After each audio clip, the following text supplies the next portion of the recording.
All right, good evening. This is Young Link Jr. I'm gonna report the trial day 6. I know I skipped over day 5. I didn't think the court was going to be open on Good Friday, but we're gonna move on to trial day 6. I think this is extremely important. All the days are important, but especially this one, leading up to hear what happened on Monday. Minneapolis Police Chief Madaria Arando said during testimony Monday that former officer Derek Chauvin use of deadly restraint on George Floyd absolutely violated the department's policies and should have stopped when Floyd was no longer resisting. Once Mr. Floyd had stopped resisting, the top officer to testify at Chauvin's murder trial told the prosecution, and certainly once he was in distress and trying to verbalize that should have stopped. Under questioning from the prosecution, Arredondo, the 21st witness to testify, explained the department's policies on use of force, including neck restraints and chokeholds, and how officers are required to respond to a medical event. When asked by prosecuting attorney Steve Schulzer whether the actions of Chauvin and his fellow officers complied with the department's policies, based on his review of the body camera footage and bystanders videos, Arredondo said they did not. That's very key. There is an initial reasonableness in trying to get him under control in the first few seconds. Arredondo said of the videos which show Chauvin kneeling on Floyd's neck for almost 10 minutes, even after Floyd repeatedly said he couldn't breathe. But once there was no longer any resistance, and clearly when Floyd was no longer responsive and motionless, that level of force to a person handcuffed behind their back that in no way, shape, or form is anything that is by policy, it's not part of our training, and it's certainly not part of our ethics and values. Yep. Schulzer asked if the restraint on Floyd was reasonable force. It is not. Arredondo said, it's the chief stating that. It is not a reasonable thing of force.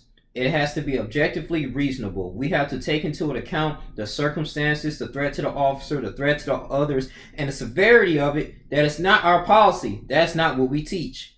Arredondo is the latest high-ranking police official to indicate that Chauvin's use of force on Floyd went beyond what was required during the May 25th, 2020 incident outside a Cup food store.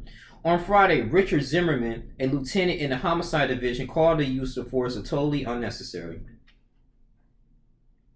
Pulling him down to the ground face down and putting your knee on a neck for that amount of time is just uncalled for, Zimmerman said. I saw no reason why the officers felt they were in danger. If that was what they felt, and that's what they would have to feel to be able to use that kind of force. Last Thursday, former Minneapolis Police Sergeant David Ployer, who was a shift supervisor at that time of the incident, told Schulzer he believes the use of the restraint on Floyd should have ended when he was no longer offering up any resistance to the officers. During cross-examination on Monday, Chauvin's attorney Eric Nelson questioned Arredondo about the department's policy on the use of force, which cites a Supreme Court decision from the 1989 Graham v. Connor. As you remember that. Claims that sexual force was evaluated in the license and the circumstances. I'm not going to go into too detailed of Graham v. Connor, but gentleman, he wanted some OJ and whatever, and they thought that it was a police officer that was there patrolling, and it was getting a lot of calls, a lot of break-ins, and so he seen the gentleman from the police perspective that, okay, well, gentleman got some OJ, whatever, I guess he forgot something, he ran out, and they thought it was looking very suspicious, ended up using some use of force, unnecessary use of force, therefore he was sued. So, I mean, it's very difficult, but yeah. So the reasonableness standard on the objectively reasonable standard applies to the facts and circumstances that are known by the officers at the time of the force that's being used. Correct, Nelson asked. Yes, Arredondo responded. Upon question from Nelson, Arredondo defined Chauvin's action of kneeling on Floyd's neck as a conscious neck restraint, which refers to the application of light to moderate pressure to a person's neck in an attempt to restrain them but not render them unconscious. Arredondo noted that Chauvin's act did not comport with the department's policy on the action. Throughout the trial, Nelson's line of questioning has suggested that Chauvin and the officers involved in incident did the best they could in a fast-moving situation, and that the nearby group of bystanders who grew angry as Chauvin and other officers remained on Floyd affected the officers' decision-making. Okay, so this is You're right. This is the defense attorney. He was thinking about, they was the people that were recording. They kind of escalated situations. It's completely untrue. You can see this on videotape. They had their phones out. They were just like, if you see someone in law enforcement doing unnecessary force to an individual, you're gonna have questions. That's traumatizing. And they didn't intervene. They didn't go and try to beat them up. They didn't, form or no picks or anything and pitchforks or throwing things at the cops. They didn't do nothing. They didn't even shove the cops. So I don't understand why they was just gathering around looking at the situation and recording it. So I don't think why in their right mind they would believe that they were in danger. But we're gonna move on. Earlier Monday, the emergency room physician who worked on Floyd for 30 minutes before pronouncing him dead testified that his death was most likely caused by asphyxia or lack of oxygen.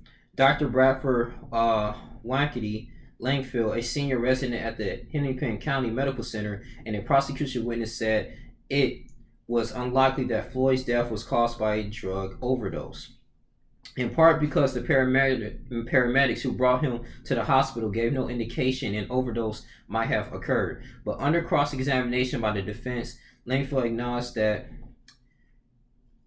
asphyxiation can also be caused by taking fentanyl and methamphetamine, which Chauvin's attorney have suggested was the actual cause of Floyd's death.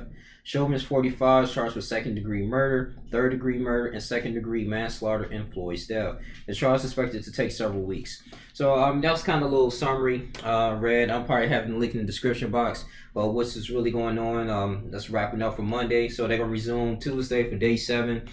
But yeah, this is more into the news here. So we got a lot of more people testifying. You have the senior officials testifying. You even have Chauvin's co-workers testifying against him. Even the chief of police was saying using a neck restraint was definitely not authorized. So this is something out of his own will. So it's too many evidence that's going on here. And looking at this from a juror's perspective, if you utilize common sense, you had the man in custody, but why put your knee on his neck for 9 minutes and 29 seconds? Completely unnecessary. So we're always trying to get into the bottom of that. But rest in peace to George Floyd. We're gonna see. Till next time, go back in here tomorrow, give a little bit more update what's going on to the trial. But thank you guys. Like, comment, subscribe, share this content, share this video, man. Really appreciate you guys, man. Let's have a discussion. I'm out. Deuces.